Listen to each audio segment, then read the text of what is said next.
The Jell-O program starring Jack Benny with Mary Livingston and Phil Harris and his orchestra. The orchestra opens the program with Everything's in Rhythm with My Heart.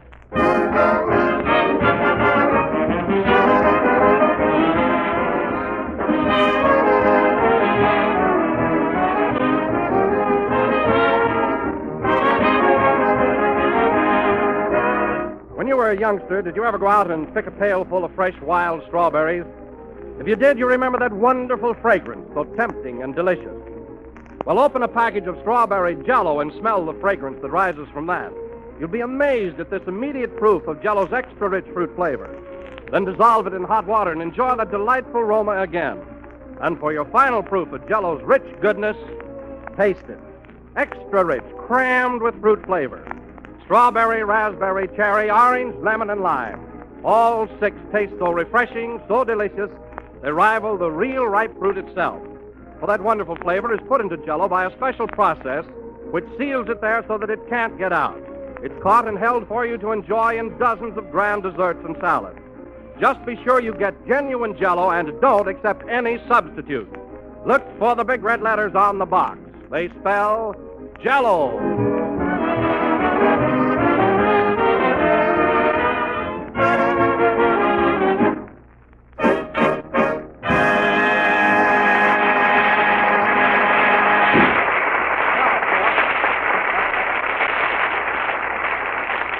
That was Everything's in Rhythm with My Heart, played by the orchestra. Now, ladies and gentlemen, as is customary every Sunday at this time, we bring you a man who,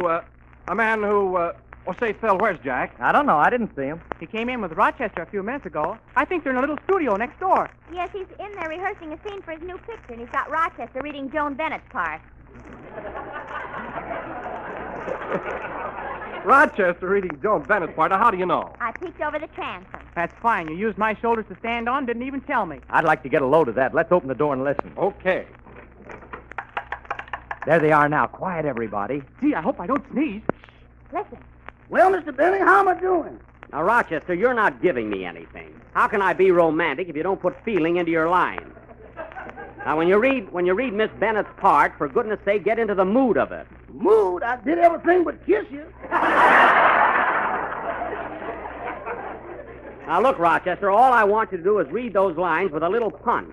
I want to be good, and it's your job to help me. You always find a job for me. I am, eh? I started out driving your car, and now I'm your leading lady.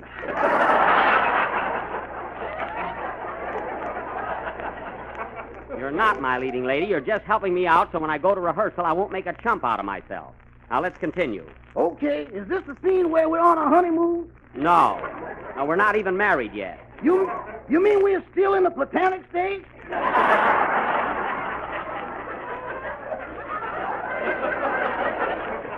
That's it. Now, here's the situation, Rochester. It is a warm summer afternoon. You're in the garden surrounded by poppies, roses, and gladiolas. Yeah? Yeah. Birds are twittering in the branches of the weeping willow trees. Yeah. Little bees are flitting from blossom to blossom, droning a soft, soothing lullaby. Yeah. Butterflies are floating through the sweet, scented air. All is peaceful in the garden. Rochester, wake up. Rochester. Yes, sir. You'll please do me a favor and not fall asleep until my picture comes out. Now, let's take the scene again. You're by the garden wall picking rosebuds. All of a sudden, you hear a sound. I leap over the wall, and there I am beside you. Now, I'll use this chair for the wall. I wouldn't jump over that if I was you. Don't worry about me. If you want to know something, I was the champion high jumper of Waukegan High School. You had archers then.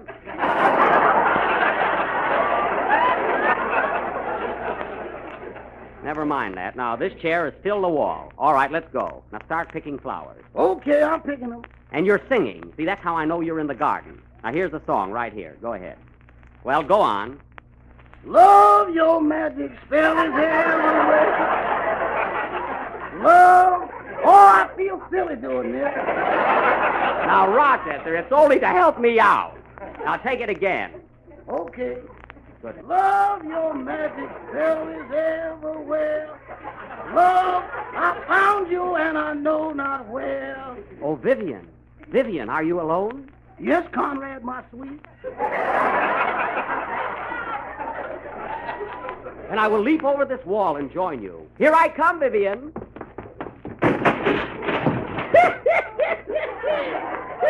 I knew you couldn't make it. Just pick me up and no comment. I would have to have my fountain pen in my hip pocket. Now, let's go on from there. Quiet, Mary. This ought to be good. Good. It'll be better than the picture. Oh, boy. Shh. Quiet, Kenny. Now, come on, Rochester. Let's get this. Vivian, my darling, I knew you'd be waiting. I'd be waiting forever, Conrad. You're the answer to a madman's prayer. That's a maiden's prayer.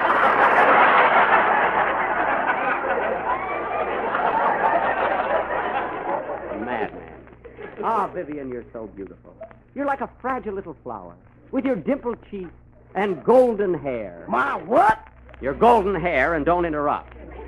Hark, I hear someone talking. It must be your father. Who's that behind yon magnolia tree? It's us, you big dope. Who? Yes, it's us. Oh, so you guys were eavesdropping, eh? Oh, I'm sorry, Jack, but we were looking all over for you. Well, I was just rehearsing a scene for my picture, and Rochester was helping me. You know, we start shooting pretty soon. Gee, you're going to be swelling it, Jack. Thanks, Kenny. Do you think so? Yeah, Rochester, too. Kenny, Rochester isn't going to be in it. He was just reading Joan Bennett's lines. Whose lines were you reading? My own. I play the part of Conrad Bagel, a dashing young playboy. Well, you didn't seem very convincing or romantic. Well, naturally, I was just rehearsing. I can't be romantic working opposite Rochester. You cramped my style, too. Oh, all right, let's call it a draw. Say, Jack, are you really going to jump over that wall? It'll be a little tough for you, won't it? Oh, no, Don. Jumping over a wall is very easy in pictures. You see, it's all done with wires. They hook a wire to the seat of my pants. And then when I say, here I come, Vivian, they yank me up and I fly right over the wall into the garden. Oh, it looks so natural. Hey. Wouldn't it be funny if just your pants came over the wall? Yeah, it sure would. It would be funnier if you came over just ahead of your pants. Well, let's not get involved in this. If the worst comes to the worst, they can shoot me out of a cannon. Out of a cannon? Yes. They had a cannon at Paramount that had shot you a long time ago. Yes, so. I doubt that very much. Do you need me anymore, boy? Yeah, stick around, Rochester. You're going to be in our play later on. I am? Yeah, so go over in the corner and sit down till we're ready for you. Okay, see you later, Conrad. The things I do for Paramount.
And his orchestra playing You Couldn't Be Cuter. And now, ladies and gentlemen, tonight, the Benny Greet Theater Players will present the second episode of Mark Twain and David O. Selznick's story and production, The Adventures of Tom Sawyer. Once again, I will play the part of Tom Sawyer, that symbol of American youth. And Mary, again this week, you're going to be little Becky Thatcher, my sweetheart. Remember that kiss I gave you last Sunday? No.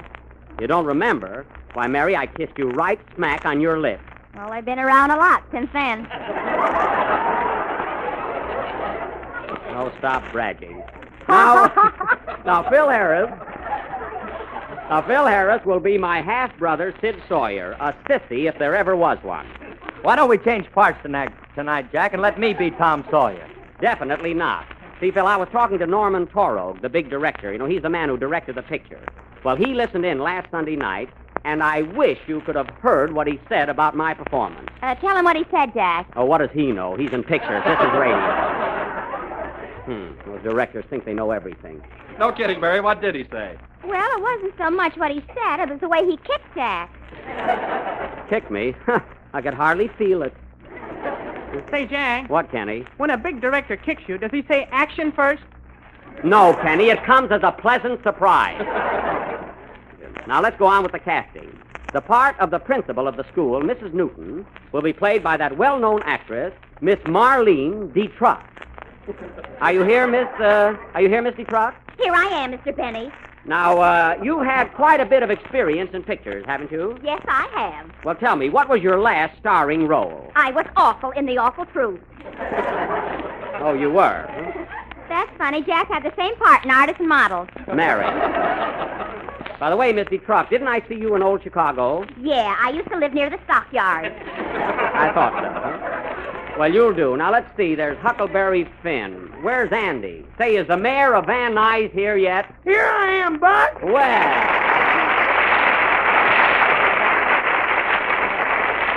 Well, hello, Your Honor. How's everything in Van Nuys? Have you made any changes in the town? Yeah, Buck, I passed a new curfew law last week. A curfew law? Huh? What is it? All bulls have got to be home and in bed by 10 o'clock. Oh, you're on the reform ticket, huh? Well, how does your own bull feel about it? You mean Casanova? Yeah. He's trying to get me impeached. Well, I don't blame him. Say, Andy, have you made any new appointments since you've been elected mayor? Yes, Buck, I made my pa head of the Department of Sanitation. You did? Well, what was his first move? He took a bath. Oh, so you finally got him in a tub, eh? Yeah, and say, Buck, you know that long beard that pa had? Yeah. That wasn't a beard at all. It was just hay and dust.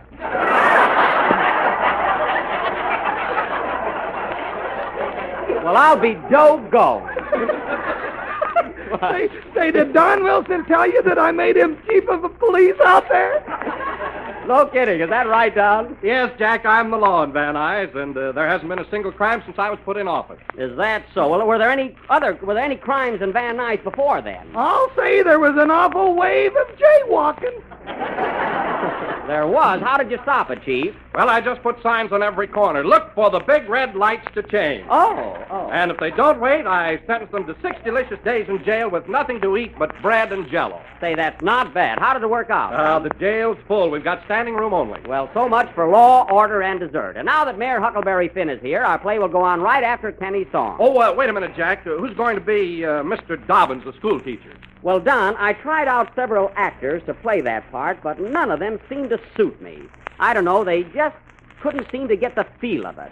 I mean, they were too... Too expensive, we know. It wasn't a question of money. They just couldn't do it. Anyway, I will solve the problem by playing a double role, that of Tom Sawyer and Mr. Dobbins, the schoolteacher. So go into your song, Kenny, while I get into the mood for my double part. Okay. Wait a minute. Come in. Mr. Benny, Yes? are you going to play 2 roles tonight? Yes, I am. Well, we ought to get together. Who are you, anyway? Just a Frankfurter. Goodbye. I wish I had some mustard to throw on that guy. Sing, Kenny.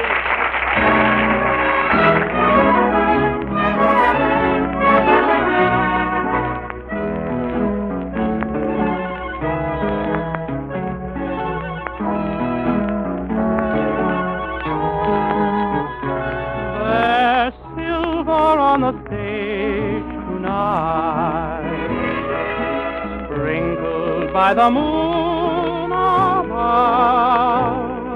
So lie down, doggies, and let me dream of the one gal I love. There's silver on the stage tonight. We've been on the trail all day. So lie down, doggies, and you dream too of a range far away, of a range waiting for you, where the streams never go dry, and the grass sparkles with dewdrops in the meadows of the sweet by and by. There's silver on the stage tonight, sprinkled by the moon above. So lie down, doggies, and let me dream of the one I love.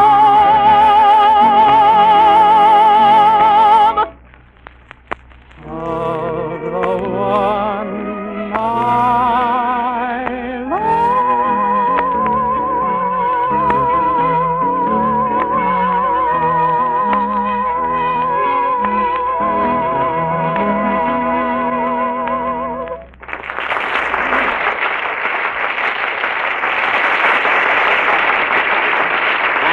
Kenny Baker singing Silver on the Stage from the picture The Texan. Say, Kenny, that number was written by Robin and Ranger, the two boys who wrote Love and Bloom and Thanks for the Memory, wasn't it? Yes, but they told me not to tell you. Oh, okay. Well, I'll play it anyway. And now, folks, for Chapter 2 in the Adventures of Tom Sawyer. As you may remember, last Sunday, we finished Episode 1 with Tom Sawyer on his way to school. Now, does he get there? Let us see. Take it, Phil. Come again with us to the sleepy river town of St. Petersburg, Missouri. We take you to the little red schoolhouse on the corner of Maine and Vermont. Ah, folks, that little red schoolhouse with its rusty old pump in the front yard and the lilac bush in the back. It's a bright Monday morning, and school is about to begin. Curtain. Music.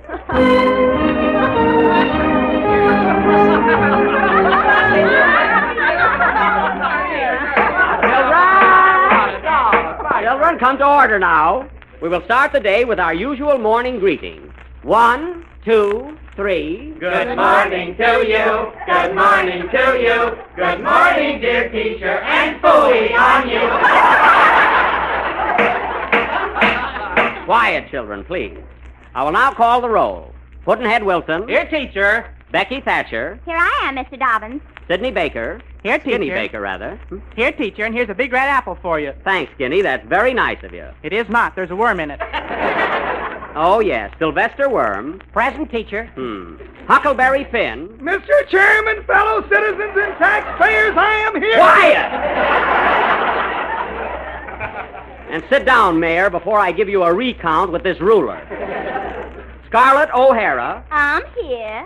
Scarlett No'Hara. Right here, teacher.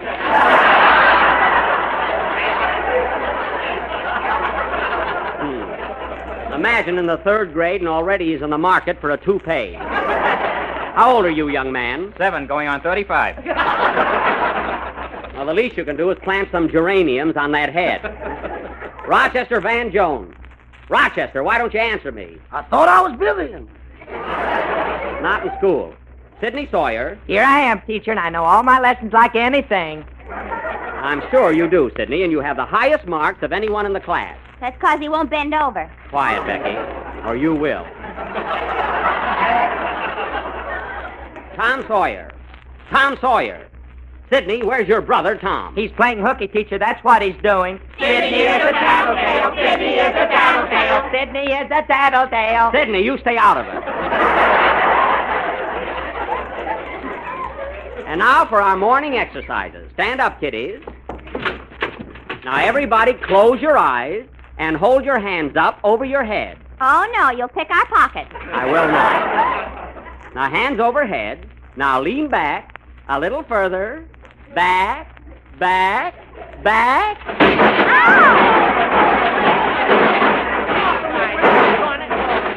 Now get up, you little brats. That'll teach you. Now, first, we will take up our history lesson. Pudd'nhead Wilson. Yes, teacher. Who was the first president of the United States? George Washington. That's correct, George Washington. Now, Skinny Baker, tell me, what was the name of his wife? George Washington's wife? Yes. Well, Come on now, come. Come, I'll give you a hint.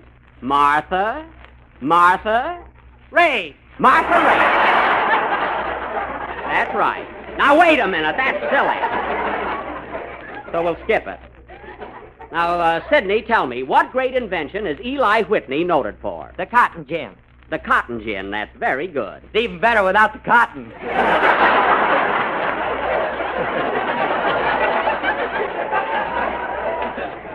I think so, yes. Now, Becky Thatcher, stand up. Yes, teacher. Who was Captain John Smith? He was an early American settler. Right. And when he was going to be executed, what beautiful Indian girl saved his life? Partycarcus. That's Pocahontas! Pocahontas. But you were close. Now, Skinny Baker.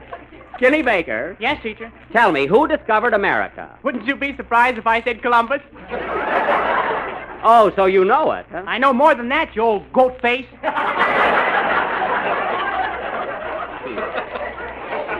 Ghostface, you're lucky I'm deaf.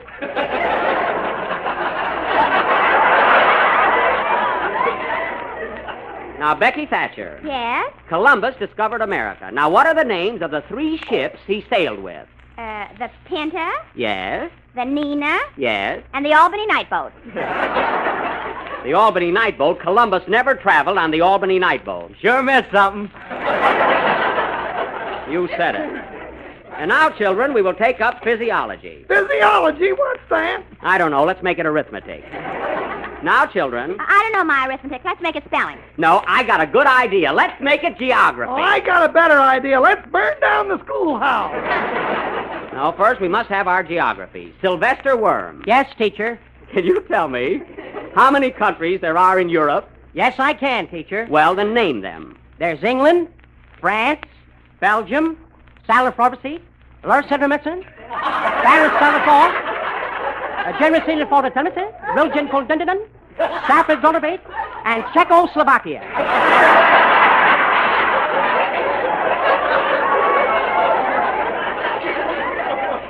That's very good. And what are the principal industries of Czechoslovakia? Salad for patisserie and plump raising. What raising? Plump. Oh, I thought you said trowels fad.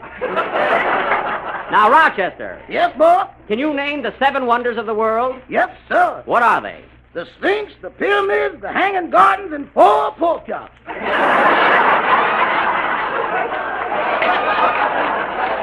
Now, Rochester, pork chops are not included among the 7 wonders of the world. I guess you ain't never seen a Harlem geography. I guess not. Now, Huckleberry Finn. Huckleberry Finn, stand up. Yes, teacher. Tell me, what is the capital of California? Van Nuys. It is not. Stop plugging your hometown. Sidney Sawyer, what is the capital of the United States? Waukegan. Right. Wait a minute, teacher. You Shut up! We'll now take up zoology. Huckleberry Finn, what animal is it that crawls around like a lizard, has red eyes, a long pointed nose, and a yellow streak down its back? Fred Allen. Right! That's right. That's right.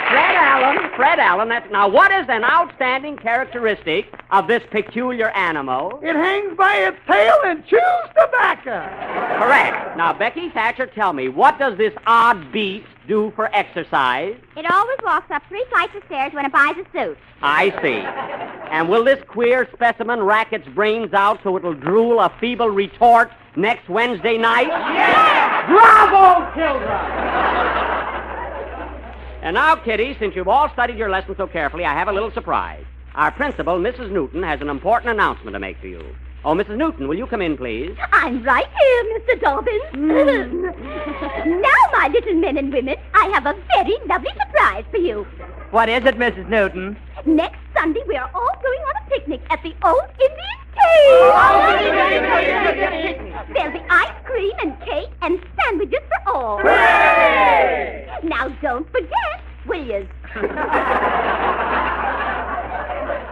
Thank you, Mrs. Newton. So, children, be good little boys and girls, and you can all go on the picnic. Oh, teacher. Hey, What? teacher, look, here comes my brother Tom. Look, he's trying to sneak in. Oh, I see him. Tom. Tom Sawyer, come here. Tom Sawyer, come here this minute.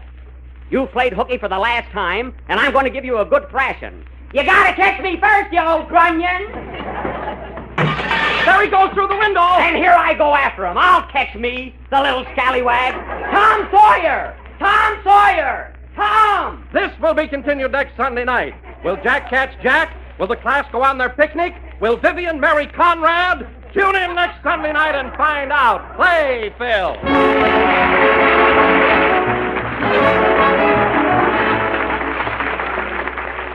Here's a picture for you. Bright yellow saucers heaped up with generous mounds of rich, smooth, delicious vanilla ice cream. Ice cream with that marvelous homemade goodness. And here's the way to make it. Use Jell-O freezing mix and you'll turn out the grandest vanilla ice cream that any family ever cheered for. A smooth, lovely texture, a luscious, rich vanilla flavor. For Jell-O freezing mix uses real vanilla, no artificial flavoring, and that's why your vanilla ice cream tastes so good. But flavor's only part of the story. Jell-O freezing mix is amazingly quick and easy to prepare. And all you do is open the can, add milk and some whipped cream, and pour right into your freezing tray. You get 6 servings from 1 can of Jell-O freezing mix, and what ice cream! Creamy, mellow, and beautifully smooth. When you've tried that rich vanilla, try the other flavors, too. Maple walnut, chocolate, and fruit flavors that are real fruits in their own sweetened juices. Tutti Frutti, strawberry, and orange pineapple. 6 luscious flavors in all. So for a swell dessert tomorrow night, serve homemade ice cream and make it with Jell-O freezing mix.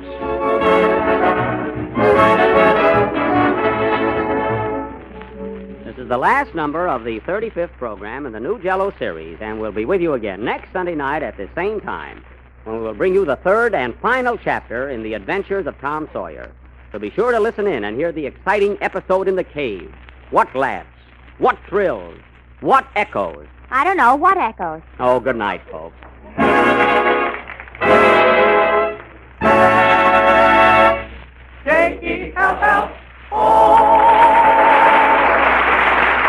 Kenny Baker appears on the Jell-O program through courtesy of Mervyn Roy Productions. The tune You Couldn't Be Cuter from The Joy of Living is a composition of Jerome Kern. This is an ISO Broadcasting Company.